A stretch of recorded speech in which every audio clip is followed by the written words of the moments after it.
Berita selanjutnya pemirsa, menurut pihak Inspektorat Palembang, Camat Sako yang sebelumnya terbukti mendukung salah satu bakal calon wali kota Palembang didasari khilafan.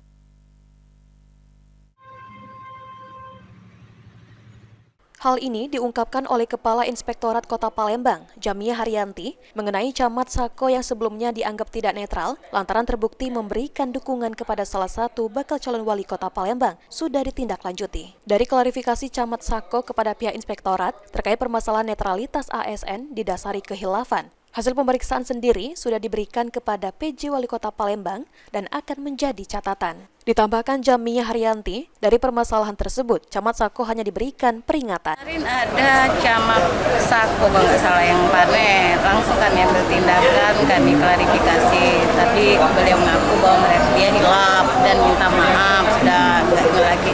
Ya kami sampaikan ke pimpinan Pak Wali, langsung kami buat laporan WA. Pak Wali ya jadi catatan aja. Berarti belum ada sanksi Bu ya, cuma peringatan. Anugerah Sandi Pratama, PAL TV.